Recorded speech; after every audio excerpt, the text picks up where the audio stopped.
We're here in Oxford, Mississippi. It's the morning after the big game. The private jets are taking off overhead as people leave, fly back to other parts of America, fly back to other parts of Mississippi after a stonking win for Ole Miss last night against their rivals, Florida. Now, I've travelled to the Deep South and bumped into an old friend, Douglas Carswell, former Tory MP, former UKIP MP, and now a driving force behind what's going on in the great state of Mississippi. How did you get here? Well, it's wonderful to be here. I wanted to come to America, and I wanted to come to a southern state because I think the really interesting innovations in American public policy come from states, often from southern states. I spent many years as a member of parliament trying to persuade notional conservatives to do conservative things, and I didn't really get that far. Okay, admittedly, we managed to get them to do the right thing, Brexit, but they did all the wrong things on tax and energy policy and so much else. And didn't take advantage of those Brexit freedoms. Absolutely, they failed to take advantage of the opportunities of Brexit. I wanted to come to somewhere where there's a real appetite to do the right thing, the right conservative policy, to implement free market reform. And I can't help noticing that something interesting is happening in the south of the US. It's not just companies like Tesla relocating to Texas. It's not just fund managers moving from the Northeast to Florida. There seems to be this shift in the US South. It seems to be becoming the economic and technological and cultural hub of the country, and I wanted to be part of it and help make that happen. And it seems to be working. I mean, we've been travelling across the state these last few days. Second fastest growing state in the union. People are talking about the buzz. The tailgate yesterday at the Ole Miss game was like something I'd never experienced before. There is something happening down here, right? Absolutely, there really is something happening down here, economically and culturally. We'll talk about the culture in a second, but on the economics, you work in public policy here. The state backs Mississippi Public Policy Institute. You obviously have a front row seat in exactly what they're doing here. Something is clearly working. What do you attribute it to? Government or people? Free market reforms. Mississippi is the best advertisement for free market reforms I know of, even better than I think than Argentina. Mississippi's had more economic growth in the past 5 years than in the previous 15 years combined. Why? Because Mississippi is doing the right thing. Mississippi used to be quite a highly regulated, high tax protectionist state. In the past 5 years, we, Mississippi, have, number one, deregulated the labor market. It's incredibly flexible now. You can hire and fire people at will here. You can walk out of a job on the spot. We have cut taxes. In 2022, we made sure that the income tax became a flat 4% income tax as a first step towards income tax elimination. This year, we then passed a law that will eliminate the state income tax completely. When will that kick in? It will probably take about 7 or 8 years. There are other zero tax states not far from here in the scale of things. Yeah. Absolutely. Texas, Florida, and Tennessee have no income tax, but we're the first state to eliminate an income tax, having had an income tax, we're the first state to eliminate it since oil-rich Alaska in 1980. So it's big news. We're leading on tax reform and tax cuts. Were these hard fights to get through the state legislature, to get through the community, to get through the state? Was it, have you got the scars on your back of these battles, or is there an appetite to, this was and remains a very poor part of America? People want change? These are tough fights to have, but if I can say, compared to the Brexit fight, it's relatively straightforward. You don't have a sort of hysterical liberal establishment wailing about it. The issue is to make sure that people who are notionally conservative do actual conservative things. Inertia is the biggest problem that we face. People, wanting to just plod along and keep things the way they are. But I think there's, amongst a younger generation of Mississippian, there's an appetite for change. There's a realization that we're surrounded by states that are doing phenomenally well. Texas is no longer about, hee-haw cowboys and oil. Texas is about rockets and satellites and data centers and AI. And people, I think, in Mississippi want part of that. So there's a restlessness amongst Mississippi leadership now. Does that rivalry between the states, a natural competition, help when you're trying to do? peer over the border and go, well, Alabama have done this, so why aren't we doing this? It's absolutely the secret of America's Which success. is the, ironically, the opposite of what happens in the European Union. It's, well, these guys are regulating over here into this, so we must immediately bind on to their regulations and bringing everyone into the same... Absolutely. In America, you have literally 50 different laboratories of how to do things. People trying to do things a little bit differently in Florida to how they're doing them in Seattle. And attract people to come to those places when it works. And you see where it works. And I'm part of an organisation called the State Policy Network. Our think tank is part of that. And we get together once a year and we shamelessly steal ideas that work from neighbouring states. So you've done the labour reforms, the exact opposite to what Britain is undertaking right now. It used to be Angela Rayner's bill, it's now... And it literally is the opposite. It literally is the opposite. Whereas Britain is suddenly trying to make it harder to fire people, harder to employ people, more expensive to employ people, you guys are doing the exact opposite. And lo and behold, you have 6% growth last year. 6% household income growth in a single year. It's phenomenal. I mean, we could argue about we've been talking about the GDP comparison between per capita GDP comparison in Mississippi to the UK. Economists argue it's not a direct contrast, but it's clear that they have now overtaken, heading towards Germany. What's your advice to people back home in the old country that this bill is on the statute to do the exact opposite to what Mississippi is doing, and growth bumping around at what, 1% if we're lucky? Britain's not had per capita growth for nearly a decade, nearly 2 decades. And I think this is because Britain has exhausted the Blairite orthodoxies that you can tax and regulate an economy, but induce growth with monetary stimulus. You just can't do that any longer. So Britain, I think, has to make a fundamental choice. Does it want to become a medium income country, and it's well on its way now to becoming a medium income country? Yeah. When I was first elected to the House of Commons, the average American was 10% richer than the average Briton.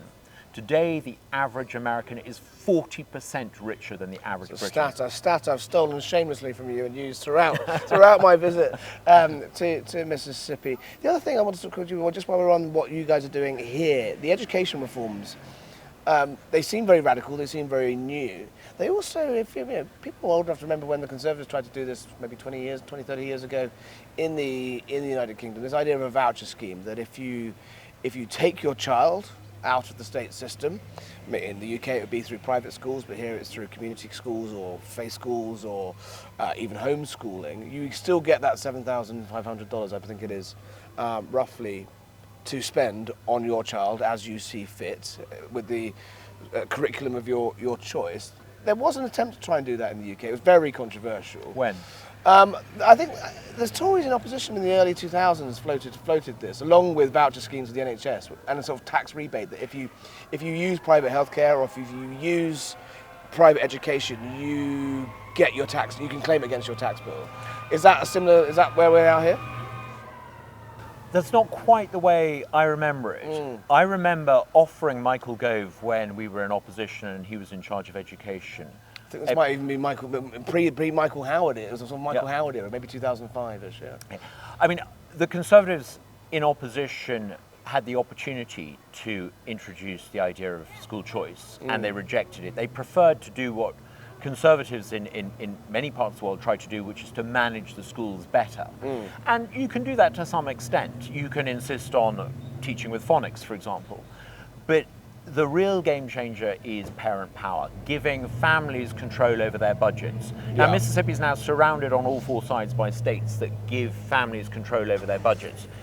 If the British Conservatives had used their time in government to give families control over their budgets, no Labour government under Keir Starmer would ever be able to undo their reforms. Tragically, what's happened now in Britain is 14 years of Conservative improvements in education have been undone in less than a year of Labour. Stroke of a pen. So how would it work here? I mean, even here it's contentious reform. It is being debated heavily currently. What's the exact model that you're pursuing here on the education front? What we're doing is we're going to give parents control over their share of Mississippi state funding. Now, every child in Mississippi gets about $14,000 a year. Right. About half of that is state money. Right. Some of that is federal money, which you can't touch. Some of that is very local money, and we don't think you should be moving very local money around. but state money, Mississippi state government money, we would give every family control over their child's share, which would be about $7,000 a year. And you can buy a lot. The average school fees in Mississippi is less than the average private school fees in Mississippi is less than $7,000 a year. So you'd see a big movement from children going from the state sector to the private sector. Partly that. I think you would also see badly run school districts asking themselves why it is that they're losing students and what it is that the private schools are doing differently that they need to emulate. So sort of free schools on steroids, really. You could end up seeing sort of new schools set up by parents with that local funding. Very much, and that's very much the hope that you do. And is the education establishment? I mean, the education establishment across the West is one of the most organised and left-wing. The teacher unions hate it. The teacher unions hate it because they lose control. Yeah. I mean, turkeys don't vote for Christmas or Thanksgiving, but Thanksgiving still happens. Before we move on to the cultural shift here, I just want to get on that point about what Britain can learn, what the West can learn from Mississippi, what Europe can learn from Mississippi. I think the EU may be a lost cause, but perhaps Britain could pick up on some of this stuff. You wrote a book, I remember, called The Plan. This had a lot of this stuff in it. You and Daniel Hannan wrote this book called The Plan. It had a lot of these ideas in it of deregulation and taking advantage of Brexit. It was sort of branded Singapore-on-Thames by its critics. But have you sort of just given up on Britain and just implemented the plan here? Is that what you've done? I sometimes feels like it, actually. I feel that many ideas that I tried to find an audience for in Britain amongst Conservatives, I found a ready audience for here. And it's quite interesting here when I talk to lawmakers in the state capital, there's a willingness to take on board some of these ideas. And often lawmakers will say, great, help me draft a bill, let's do this. And are you pushing back the other way? Are you showing your old comrades back in London and Britain that this stuff works, right? This is the Petri dish. This is the free market experiment. Britain is going to recover. I mean, it's going to take a long time, it's going to be a tough fight, but Britain, I have no doubt, will recover.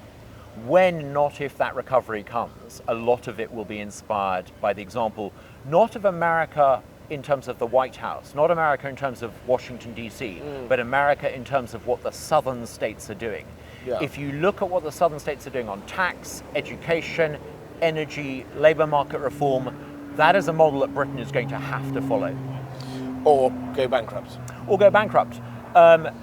Britain has been in this situation before in the late 70s. Look at the polls. It's your old comrade and old mucker Nigel Farage who represents my old seat. Who represents your old seat, who's surging ahead in these polls.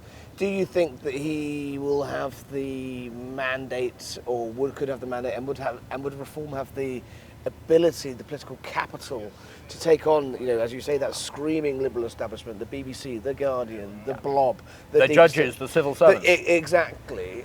It's going to take quite a big bang. The last time someone tried to do a big bang, it was Liz Truss. It went badly wrong.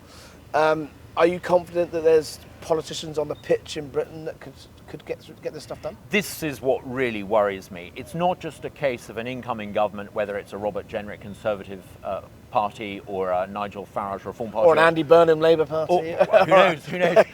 I don't really care who does it, but if a new government comes in and wants to do the right thing on energy policy, taxation, labour market deregulation, all of these things, it's not enough to want to do it. You need to have a plan to tackle the judges and the senior civil servants who will do everything to try to stop you. I think you need, if you're serious about these, to have a plan to tackle the blob, the administrative up state. front before you even go in. And it is not so much an economic revolution as a cultural one as well. The reason why this part of America is doing well is not just because there are policy wonks like me who come up with wonky ideas. Fundamentally, the people that lead these states believe morally that their way of life is worth preserving. And Britain has to ask itself, is our way of life worth preserving? Only they can answer that. If the answer to that is yes, you can do all of these things. But if the answer to that is, well, don't know, maybe, then you've got a real problem. And culturally here, that buzz isn't just about, people to glaze over when you talk to them in stats, but there is a little bit of, look, considering around, we're in Oxford, Mississippi here, this is the engine room of this the epicenter of the Southern revival. Exactly, but there's money in this town, right? It's clear about that. We see private jets taking off from the airport here. People came in to see the game last night, now flying back to other parts of the state. Obviously, there are still massive amounts of poverty in Mississippi. We saw some of that on the outskirts of Jackson when we were there earlier in the week. But there is something happening here again on a cultural front as well. Something's happening, and it's a story that can't just be told by talking about economic stats. It is a cultural thing at heart. I think the really important thing to understand is that for years Americans have been told by the progressive left that the future of America is more secular and more rational. It turns out that actually secular rationalism is a one-generation thing, and it's the a blip. path to nowhere. We talk about this on the show a lot, this blip. We're going to look back in 20, 30 years at the sort of COVID era and the 5 to 10 years running up to that, where everyone just went a bit mental. Secular rationalism turned out to be rather irrational. They ended up believing in the cult of climate change and St. Greta Thunberg and goodness knows what else. So I think to understand what's happening in America, come to places like Mississippi and see young Americans from out of Mississippi, from out of the South, young Americans from the Northeast, from the Midwest, from the West Coast, choosing to come to a place that is culturally conservative. Why? Because there is something purposeful and meaningful here. And it's not just religion, it's the whole culture. It's absolutely. It's when you saw young Mississippians, or rather young non-Mississippians, joining in the chants of Old Miss. Well, last night, exactly. So we spoke to dozens and dozens of people. They're being part of something bigger than themselves. They're drawing on a sense of identity that is bigger than the content of their social media feed. And that is the future of America. People want this. Is it causing some tension though? Because some of the Mississippians, the younger Mississippians we spoke to last night, yes, a couple of them had a few beers, I'm not disputing that, but they were like, the South needs to be protected. The South must remain the South. We don't want these Jersey kids. There's a very strong feeling, and you get this a lot in Texas, and you get it a lot in Florida and Tennessee as well. It's fine for people from the Northeast and the West Coast to move here, but don't bring your politics. Right. And I think in a town like Mississippi, where you've got young people from out of the South coming in, there's very much a feeling of, please come here, but adopt the Southern way, the Southern civility, the Southern mindset, and maybe the Southern morality too, because it's not atavistic and antiquated. It is the future of a happy, self-perpetuating society. Yeah, because you see, I mean, every election cycle, Texas goes a little bit closer to going blue. You know, people are moving out of cities and the coast and into Central America. It will fundamentally change the politics. I don't think it will. I actually think if you take an even broader picture, zoom out even further, Florida and Texas at one time were very marginal states. And people assumed that they would become more marginal because as the Hispanic population increased, it would inevitably tilt those states Democrat. Yeah. Actually, what happened is when Southern Republicans gave second and third generation Hispanic Americans school choice, they created a new coalition of new American conservatives. We had the governor of Florida here in Mississippi yesterday, and he now wasn't just coming to poach your Old Miss coach, though, was he? Yeah, I think they were coming here to look for football glory. And he was the only other guy. He was the only other guy at the tailgate in a suit as well. So. Well, it was not a great night for Governor DeSantis, but actually Governor DeSantis has a phenomenal record of winning elections because he can count on the support of second and third generation Americans who have school choice. Margaret Thatcher created a coalition by giving ordinary people the ability to buy their council house. Americans in Florida and other southern states are creating a rock-solid Republican coalition by giving families school choice. And you think school choice is at the centre of this? This is absolutely the driver. This is the future, so to speak, not just the kids. It's not only because it helps raise standards. It doesn't only just help with phonics and all that other stuff. It doesn't just create a workforce for the future. It creates a culturally conservative American generation that reject woke ideology in the classroom. Final question: in 10 years' time, if you get your school reforms through this year, in this year's session, you get it over the line, see off the unions, see off the lieutenant governor. What does Mississippi look like in 10 years' time? I think Mississippi will be, in many ways, reminiscent of North Carolina and Georgia. There would have been a lot of growth, a lot of incomers, a lot of change, but I think, like those states, they would have kept that essentially Southern culture, and that Southern culture and that commitment to social conservatism, but genuine free market conservatism. I think that's the future. We all know, sitting here in the middle of Mississippi, that 160, 70 years ago, the North saved the Republic. It's the South and states like Mississippi that will save the Republic now. So that's it for my adventures in the Deep South, in Mississippi, in the petri dish of free market reforms that appear to be working for some. Whether it'll work for everyone remains to be seen over the years. As Douglas Carswell said, the South will save the Union like the North once did, and could perhaps save Europe, could perhaps save Britain, if these policies are proven to work and implemented across the West. We're heading back to DC now. We'll be back in the studio. We'll see you next time. Don't forget to subscribe on YouTube. You won't miss a thing. See you later.